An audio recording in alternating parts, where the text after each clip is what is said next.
Connie Houston. I'm the county risk manager. Any legal. Matt Baker, your director. Lindsay Smith, intern. Martha Siegel. Bill. Oh, hey, Terry Wells. Mason Scott, assistant finance coordinator. Angelica Taller with the communications team. Great. We're glad to have you with us. Yeah, sure. Yeah, we are. And also welcome to Lindsay, who's new in the term audit. All right. That's Yeah, right. thank So you. we're happy to have you. Happy to be here. Good, good. All right, first order of business is the approval of the minutes from March 19. They've been distributed. Are there any corrections or comments about that? Motion to approve the March 19th minutes. Second. Okay, any further discussion? All in favor, say aye. Aye. Any opposed? Okay, thank you. Next, Mason, external audit update. No handouts or notes of presentation for me today. I have a few notes for your awareness, and please slow me down where you need to. So we are discussing the current year, fiscal year 24 audit. Reminder, this is the second year of 3 with our current auditor under our initial contract. There's an option to extend for 2 years. So we're in the middle of this. The audit schedule for this year, we have issued a year-end memo to county departments as of late April. So a listing we send every year, reminding them of year-end activities, how they can support the finance team and their business processes, and giving us documentation to communicate with auditors. We did have a kickoff meeting with our audit team in mid-May, so just a few weeks ago. We are following a similar schedule to last year, so we're already sharing documentation with them through their portal. We anticipate sharing the preliminary CFSA with the auditors this week. So everybody knows what that is. Remind me what that is, the acronym. Schedule of expenditures is federal and state awards, so our grant monies, so we're tracking the spend of our grant monies. And so that schedule will be used to determine the sampling for the year. You may remember that we kind of had some late expenditures last year that extended our schedule a bit, so we're staying as close to that as we possibly can. Once again this year, we plan to complete all field work remotely, including fraud interviews, which we hope to schedule this month. Terry, you or Brown are on the list for one of the management interviews, so I'll be reaching out to you in the near future about some scheduling. Our intended completion date for the audit this year is November 30th, as it was last year. We're feeling pretty good about that schedule. Have mentioned the special federal transportation audit to you all in the past. So once the county audit is complete, we would pick up that work. Our goal is to have that complete by the end of the calendar year, so December 31st. At the very latest, we have to have it to the Federal Transit Authority by March 31st of next year. So we're leaving ourselves a pretty big buffer. It's not highly technical work, but it is a high review and reconciliation workload for our auditors. So once we get to the other side of this, they feel pretty comfortable. You told us before, but how often does that transportation? Only every 10 years. Okay. The rule was implemented in 2018, and it's a rolling implementation. So this is actually our first time going through this review. Other things we're watching this year, there is a new GASB statement implementation. GASB 100 relates to new note disclosure requirements for accounting changes and error corrections. Accounting changes include things like changes to the accounting principle, estimates for the financial reporting entity, and then error correction speaks to any corrections that might need to be made to previously issued financial statements. The GASB 100 is required this year, but we did proactively implement with last year's financial report. So if you were to go to the 23 ACFR and look at the very final note, there are a couple good examples there. We implemented GASB 96 last year, which is new GASB pronouncements are included in this reporting requirement. GASB 96 is subscription-based information technology arrangements, so tangible assets related to software. So we have a note saying we implemented that in last year's financial report. And then we did have the one finding last year related to our opioid revenue. That's also reflected as an error correction note in last year's notes. We are currently evaluating some of our GASB-related assets to see if you might need some prior statements this year. So you might see that in the same section of the financial report. I'm sorry. What is a GASB asset? So I'm saying that I'm referring to the leases and the software. Oh, that the are software impacted based, by but the the plan. intangible assets that have That kind are of been added impacted to by our the system. GASB. Okay, I was thinking, what Right, has changed? yeah. You said that poorly. Related to prior GASB implementations, so as mentioned, we have implemented those lease and software-based kind of asset management reporting over the last couple of years, and we've learned some lessons. We are starting to understand the workload related to managing those intangible assets. So every year, software, for example, is generally based on, our cost is based on the number of users, and as employee counts churn, we may have modifications to those agreements. So what we're planning to do this year is implement a modification threshold that is 10% or $50,000, whichever is less of that asset agreement, to simplify our processes for modifications that have to be built into our financial report. So that's something we're looking at. Last thing I want to say is major activities that the auditors will look at this year. There's been new debt. So we had 3 major capital financing transactions this year. In March, we converted an existing taxable debt series to tax exempt. Minor impact, great for the county, we're saving money on interest. We also recently, closing this week and next week, issued our first series under the general obligation bonds authorized in 2022. That specific one was the $14.7 million for affordable housing. And then we also issued a limited obligation bond series for county school projects and vehicle purchases. And that was $61.5 million, and that's kind of our standard process. So that's a lot, but those are kind of the high level things that we're watching that we think the auditors are watching, having questions about this year's process. Geo, the LOB, what was the first one, remind me, the first one you mentioned? We converted an existing taxable debt series to tax exempt. So we actually refinanced several years ago, and as a part of that deal, we were able to do kind of a creative thing where after the first 2 years of that refinancing, we could decrease our interest rate and convert to a tax exempt issuance. Kind of going back to our scheduled completion for the county audit, November 30th, that is off cycle to your usual quarterly meeting. So I will stay in touch with you all to make sure that we get you an audit presentation before it goes to commission. It was like it would be on time this year. We feel good about it. Trying to stay positive. Good.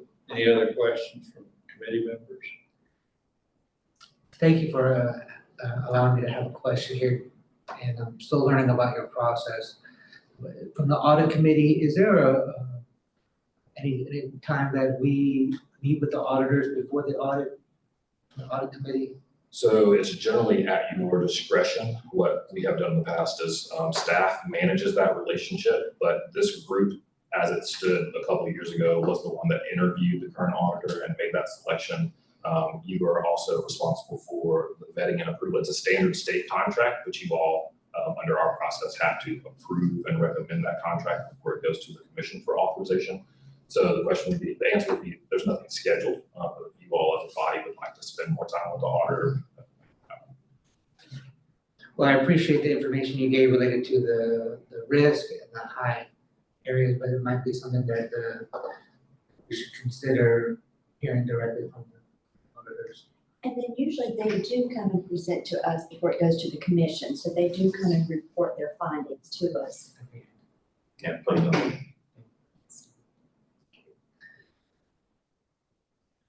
We can discuss that a little further, Michael. If you have other thoughts about it, I'll see what we'd like to do. And there will be at least one more check-in in your regular meeting schedule. It sounds like what you were describing, if you went through it, is that you have had that internal prep meeting and maybe a readiness assessment done, maybe not formally, but some type of a readiness assessment. Yes, sir. So I think the primary focus right now is the compliance piece, and that speaks to prep up the preliminary CFSA. And so as soon as we can kind of get closer to year, and I think we're waiting for a few more transactions to hit our general ledger. So then Glenn's team can share that information with them, and they'll roll out their initial testing schedule. We're also waiting for Medicaid information to be provided directly to them from the state and federal boards.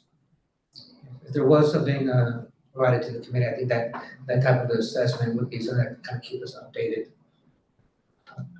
pressing Okay, just a status update on the rolling schedule of audit. of those readiness assessment. You might be using the list of requests that they provided you last year from the auditors as a way to determine, are we ready? Having the CFA keeping us updated on. Okay, I can do that. I just want to make sure that I'm understanding correctly. So we do have you're familiar with the TDC list that provided by client looking, is that the type of thing? So we communicate with the auditor through an electronic portal. And so we do have that full list of request activities and the status of them being provided. Is that the level of detail that you're requesting? That level of detail, I don't have it in front of me, but that might be the easiest way. I want to kind of think of what's easiest for you to kind of just demonstrate this is where we're at toward the goal. Certainly, yeah, it's going to be looping.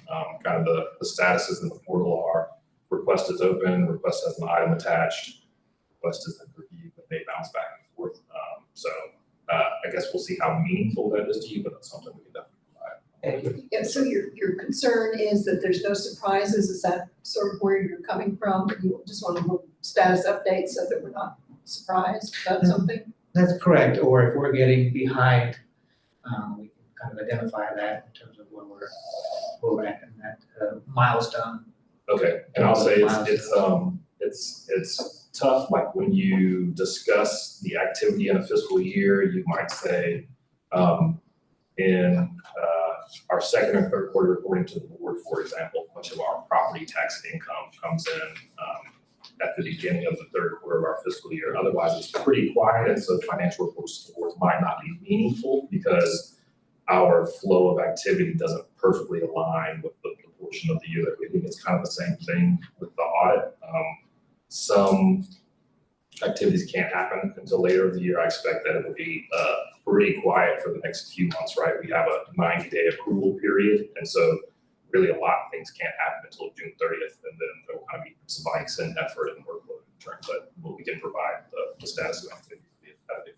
I can explain a little bit too. Like Mason said earlier, a lot of what we can give the auditors right now is related to the compliance audit. So once they get the CFA, there's going to be a lot more questions that will go out to the grant managers for that. And a lot of things that they'll have some samples, but a majority of what we can provide isn't due to the auditors by September 1st or August 28th, whatever date we decided. We can get that information as soon as we get it, and that's what we plan to do, but the auditors aren't necessarily going to be able to do anything with it until we get the trial balance, and that's about the time we're going to send them the first trial balance, because before that, the trial balance to them is not really going to be meaningful. There's still going to be some updates after that when we start have a few more accruals to do in September and some things that we still won't get until September, but for the most part, the first big milestone is that August 28th. So the first part right now is the compliance piece. August 28th is really that first big milestone for we're working. And what role will internal audit play in coordinating the audit? Or will the new internal audit department have any new role in this financial audit coming up? They will not participate in the audit work itself, but they will be interviewed as a part of that. Oh, okay. Conversation. Internal audit Testing us, support role. Right. Support role, okay. The external auditor for the financial statement audit is the primary person. Right? Okay, just wanted to figure it out because we haven't done this recently, so. Michael, just a question, right? So our next meeting is scheduled for October 1st. So if at that time Mason comes back and gives us an update on where the audit process is that sufficient? Is that what you're looking for? Yeah, Okay. thank you. It sounds like there's a lot that's gonna happen between now and that next meeting, and seeing those milestones being built upon each other is a reassuring. Help make sure that. We can look for opportunities to stay in touch with you through the internal audit office, as kind of as your staff support. And so we'll work through that list and see what kind of a really meaningful milestone will happen. Thank you. Yeah. Thank you for that information. Sure. It did sound like there wasn't an outline there. And we can also, if something unexpected comes up like it did last year, we had a feeling we did get held up because an external report from our actuaries didn't come until the week before Christmas. Right, we couldn't finalize anything until then, so if something like that happens, we can stay in touch. But thankfully, we have a new actuary this year, and they can have it done before the end of August. So we're hoping for a lot better of a audit this year. Thank you, Lynn. So it sounds like then it's October 1st meeting if we have a good update session. The other thing is to get it done by November 30th, I think we internally have a due date of giving the auditors the final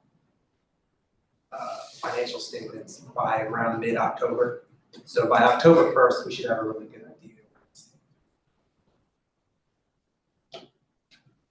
Thank you. Thank you to everybody for that. Thank you. Yeah. Internal audit. Well, are there any other questions about the external audit? Okay. Matthew? Thank you, Chairman. So, shifting to internal audit, wanted to update you folks on some items we have coming on, happening not only a little bit later. If you can't see that, I know it's a little bit washed out on the big screen. You should have a copy in front of you. Yeah. Some of it's printed out on cardstock. I apologize, some slipped in, but just think of it as an extra way to fan yourself. It'd be very effective. So for quarter four, most of our initiatives are nothing new from what I have reported in the past. We'll be continuing to onboard new staff, including systems training and risk assessment procedures. At this point, I would love to, once again, present Lindsay Smith, who joined us in April, who is our new internal auditor. We'll be hopefully having a partner for her in the coming weeks.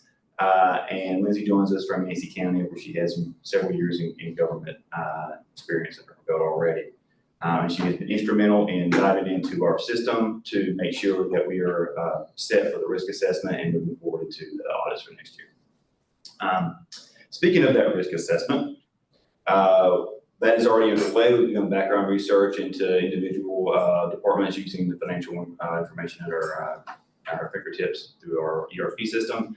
And also we've begun to schedule interviews with departments and various other folks in the various functions, grants and so forth, to kind of get our arms around the entire audit universe as it pertains to the risk assessment. How this relates to the audit plan, the FY25 audit plan, because of the onboarding of new staff, we'll push into Q1 of FY25 before we get an audit plan in place. So at that next meeting, be prepared to have an audit plan presented to you.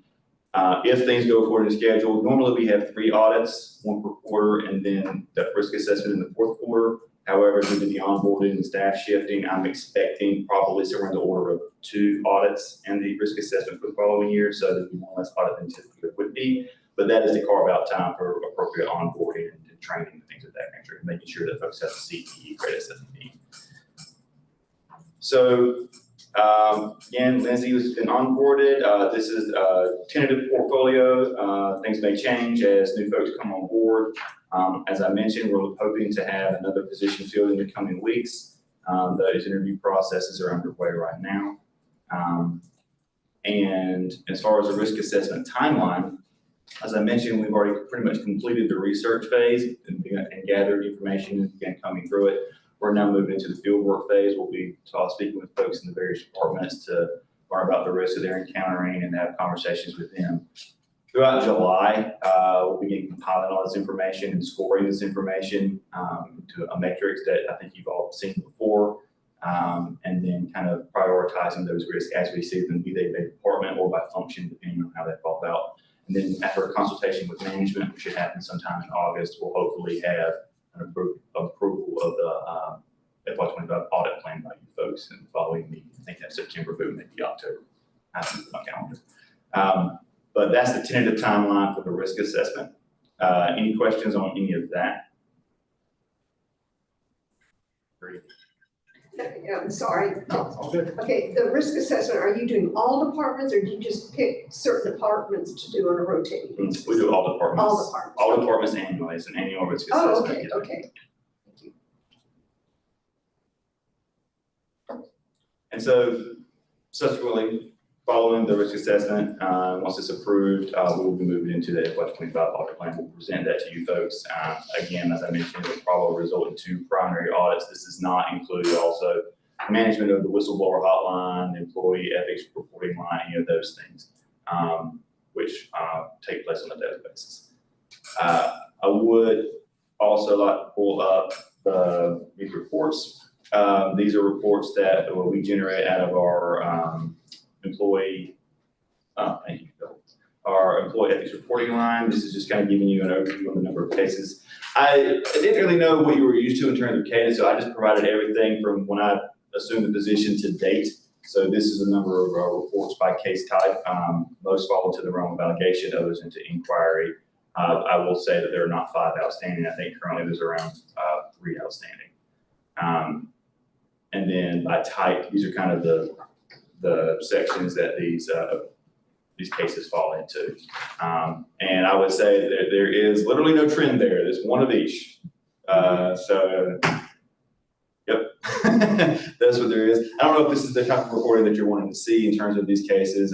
We do, in this venue, kind of provide higher level reporting, not, the individual level reporting, since those are anonymous, but we can present this in different views if it makes sense. I can't change the fact that there's one for each of them, this makes it perfectly symmetrical donut chart, but we can also present it in a different way. So One thing I'm interested in is results. How many are substantiated and how much are unsubstantiated?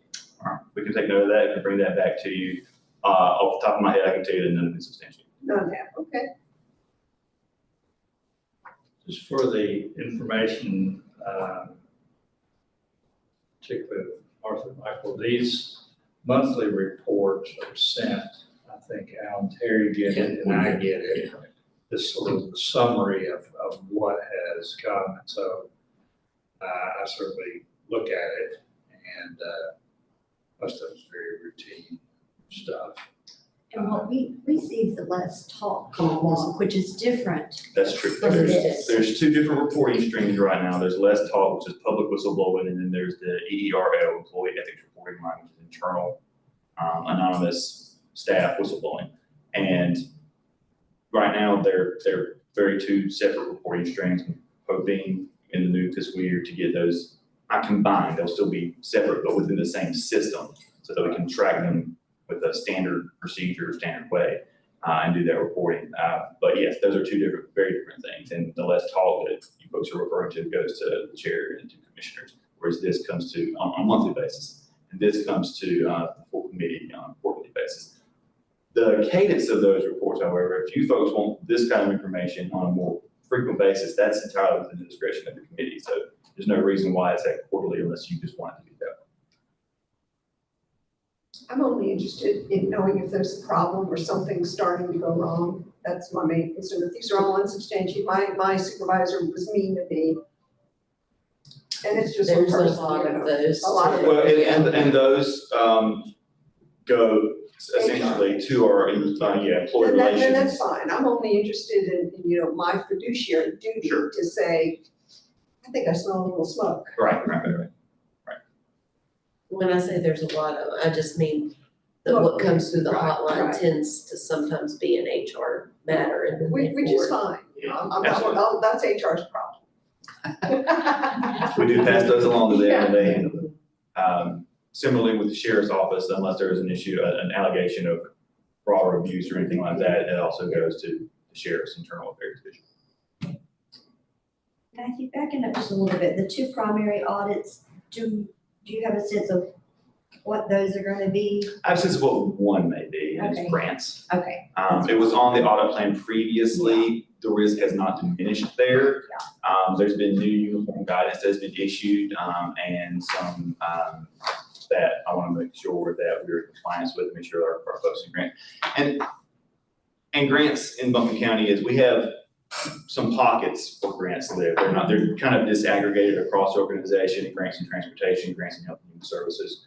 Our strategic partnerships folks manage a lot of grants. But because of that decentralization, while it may be effective in terms of managing those grants, in terms of compliance, you just want to make sure that all the boxes are being ticked. And so it's a matter of running through those. That would be one that I imagine bubbles to the surface, but don't take my word for it, it may change.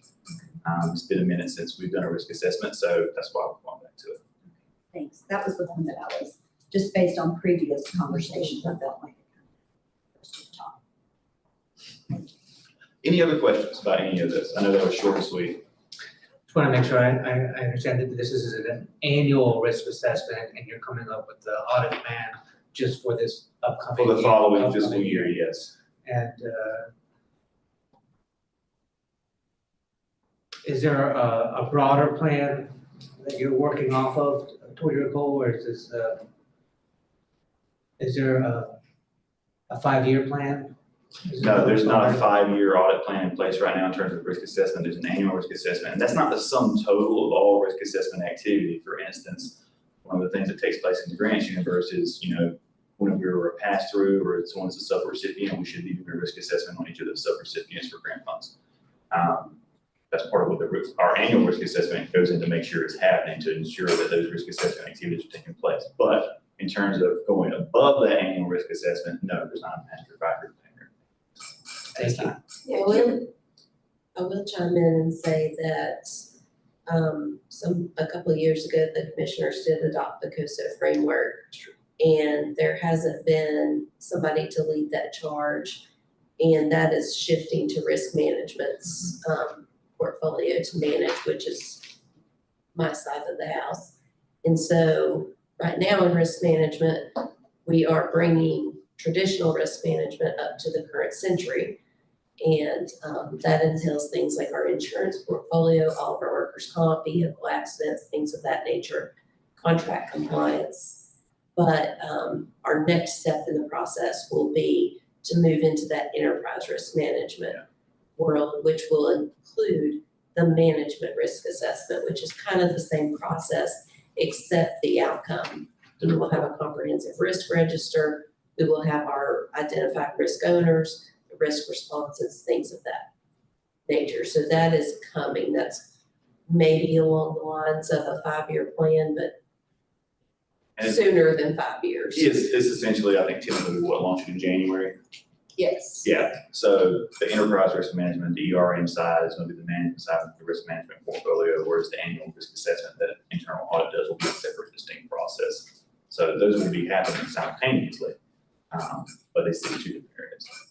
Thank you very much for connecting, adding on to that and showing how that's part of it. And were you I was trying to go back to that email you sent, but there was something in that about the cash management audit that's completed now, right? Oh, yeah, that was from the previous meeting. That was Okay. from March. Yes, that has been closed out. Okay, All reviews have been appropriately signed off. thank you. Was there a cash handling policy that came out of that? So cash planning policy is in a draft state. Mason could probably speak more of that than I could, but he has passed it on to internal audit. We are currently reviewing that policy. Not for implementing, we won't implement things, but to just take a look at it and make sure that essentially that from an audit perspective, is it ticking off all the boxes that occur due to the audit, is it going to basically look at these things. Okay.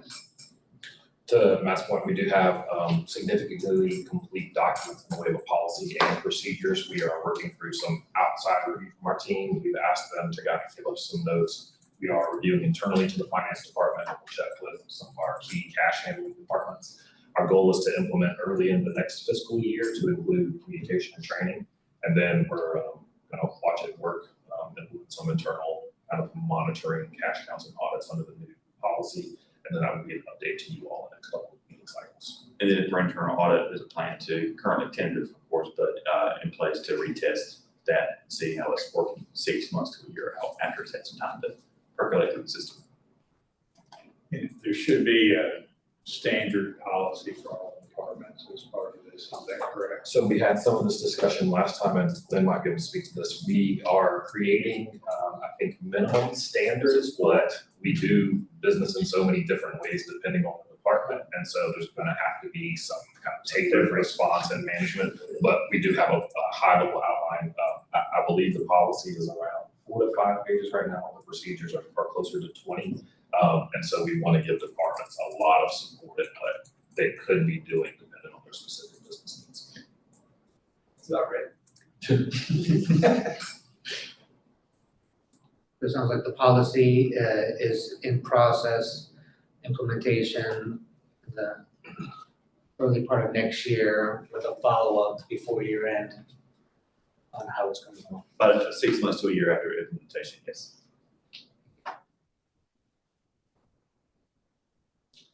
Anything else for me? Question mark? Any other questions? The only, thank you just for giving me one more moment, the question that I had was just making sure related to orientation. Lizzie is coming along obviously very well. Are you outlining all the orientation for new hires? Yeah, so Lindsay has a 60-day plan that she's completed a little over 30 days of. That includes a physical orientation in terms of places, locations, assets, things of that nature, but also systems, required certifications and other criteria that have to be met, such as CGIS, HIPAA certification, fingerprinting, things of that nature, systems access, credentialing, and also knowing the various actors that are in place, major stakeholders. There's nobody in the future, all 1,600 plus folks, but major stakeholders at this time that will be undertaken during the course of her duties. That kind of orientation is occurring, and as well as auditing standards. We're a yellow book shop at the moment.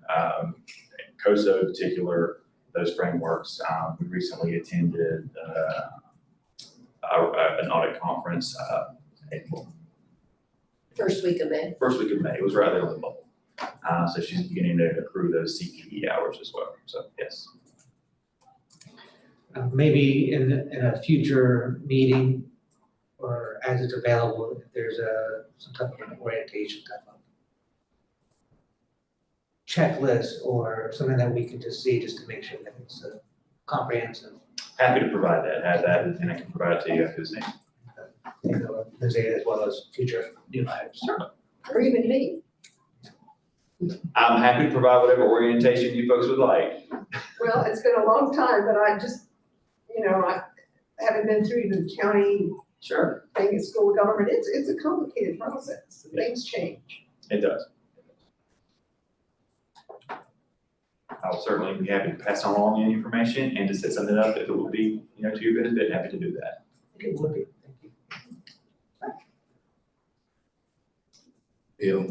Since we have the committee here before, I think this is a good time to thank Matthew for a job well Oh, done, yes. for keeping us on track.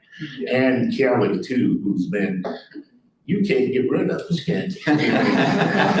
Keep trying. We've been through a lot, haven't we? We have, but things are definitely moving in a good direction. Yeah, but thank both, well, all of them, because this has been a team effort to get us through this point as we sort of limp through, but thank you. Well, we appreciate the opportunity to work with you folks and to help push this whole function forward. Thank you. Al, that's a great point, and the minutes to reflect that they have the thanks for the committee, but I appreciate everything done. I think this brings us to the revocation of secretarial duties. Yes. So you gotta lead us through this. So out of your point, Kelly's been out of internal audit for a while. She was graciously given her time and her expertise, and it's allowed, it was approved by this committee to have her stand in the role of secretary, taking the minutes and whatnot. But as Kelly needs to move on to ERM, enterprise risk management, it's time for her to move out. However, since it was an activist committee that put her in that role, we need another activist committee to get her out. So, Amy, can you guys do this process? Yes, so somebody's going to, do you have a nomination? Do you have a person in mind? Mine, I don't think we need to this is my opinion, committee, by all means, go whichever way you like. I think staff can probably take on the role of taking the minutes. I don't necessarily think there's no requirement, as far as I'm aware, that there be a secretary for the committee. And since it's essentially us taking minutes and putting those for your approval, we can take on that role unless you desire an independent secretary that's on the committee. That does come with actually taking notes, though, just warned. Then beyond that, someone can move to revoke the committee secretarial duties for Kelly. Do we need to specifically appoint Lindsay? Yeah, that's my question. Can we Yes. accept? Oh, we do? Yeah, let's go ahead and do that, just for Okay. clarity of the record. Okay. Make a motion to revoke Kelly as secretary of this committee and appoint Lindsay as secretary of this committee. Second. Any further discussion? All those in favor say aye. Any opposed? Okay. Thank Got that done. Cartwheel, no, I'm just kidding. And thank you very much. Yeah. No problem. Thank you. And I've enjoyed working with all of you guys for many, many years. Well, you'll just keep coming back to check in. Well, you know, the committee does oversee governance, risk, and compliance, so, you know, if you need COSO risk management updates, then I'll be your guy. I assure you will not be the last you see of Kelly House. Yeah. We're near the end of our agenda, but I do have a question. Is this committee supposed to vote on a recommendation for the new internal audit? Well, that's what I was thinking, and I was noticing it's not on here. Yeah. That's what I was wondering as Yeah. well. Yeah, we have to Because it's gotta go to the commission. commission tonight. Is it on the agenda? It should be what we put in. Well, is it on there already? It's not, we'll I have to didn't look see it at on the there. agenda. But yes, I would think so, We can- that we need to make official and then it would go to commission. Okay. Well, as everyone on the committee knows, we've interviewed and decided that Rob Burton should be appointed to that position. So is there a motion? You need to amend your Yeah. agenda first too. Okay, to amend the Agenda. agenda. It's- Didn't make the motion. It's a lot, yes, but yeah, so if somebody could make a motion to amend the agenda to add this item, as long as you have supermajority, you can amend the agenda, then you'll look into that. Okay. We're only missing one member, so I think we're good on that. I move that we amend the agenda to add and interim. Second. Second. Any discussion? All in favor say aye. Aye. Any opposed? No. Okay. We've amended the agenda to add the appointment of the internal auditor. So is there a motion for that? I make a motion that we recommend Rob Hartman for the position. I second it. She seconded. Oh, you did, Martin seconded, okay. Any discussion? Okay, all those in favor say aye. Aye. Any opposed? Did we do that right? You did, it was perfect. Hey, Jay, can't be perfect, okay. Thank you, everyone. Is there any other business to come before the committee? Okay. Is there a motion to adjourn? So moved. Second. All in favor, say aye. Aye. Okay.